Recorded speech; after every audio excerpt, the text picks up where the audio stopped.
ओम शनैश्चराय नमः। आज हम सुनेंगे भगवान शनि महाराज की एक पवित्र और सच्ची शिक्षा देने वाली कथा। यह कथा हमें बताती है कि शनि देव दंड नहीं, बल्कि न्याय और कर्मों का सही फल देने वाले देवता हैं। बहुत समय पहले उज्जैन नगरी में राजा विक्रमादित्य राज्य करते थे।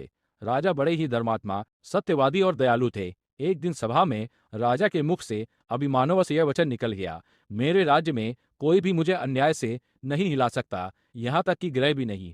यह बात जब शनि महाराज तक पहुंची तो उन्होंने सोचा, राजा को कर्म और धैर्य का वास्तविक अर्थ समझाना आवश्यक है। कुछ समय बाद राजा विक्रमादित्य पर शनि की साढ़े साती प्रारंभ हुई। बिना किसी अपराध के उन पर झूठा आरोप लगा। राजा को कारागार में डाल दिया गया, राज्य छिन गया, सम्मान चला गया और राजा एक साधारण कैदी बन गए।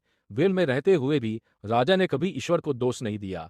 वह शनि महाराज, यदि यह मेरी परीक्षा है तो मैं इसे सहर्ष स्वीकार करता हूँ। राजा ने जेल में भी सत्य और संयम का मार्ग नहीं छोड़ा, कभी झूठ नहीं बोला, कभी किसी का अधिकार नहीं छीना। एक दिन जेल में भयंकर आग लग गई। राजा ने अपनी जान की परवाह किए बिना अनेक कैदियों की जान बचाई। उसी क्षण आकाश में गड़गड़ाहट हुई और भगवान शनि महाराज प्रकट हुए। उन्होंने कहा, हे विक्रमादित्य, तू मेरी परीक्षा में सफल हुआ। मैं किसी को दुख देने नहीं आता, मैं तो मनुष्य को इसके कर्मों का फल देने आता हूँ। राजा को उनका राज वापस मिला, सम्मान और वैभव पहले से भी अधिक बढ़ गया। राजा ने हाथ जोड़कर कहा, हे शनि देव, आज समझ आया कि आप दंड नहीं, बल्कि न्याय और सुधार के देवता हैं। मित्रों, शनि महाराज कभी किसी का अहित नहीं करते। जो जैसा कर्म करता है उसे वैसा ही फल प्राप्त होता है। यदि जीवन में कठिन समय चल रहा है तो धैर्य रखे, सत्य के मार्ग पर चले, शनि महाराज अवश्य कृपा करेंगे।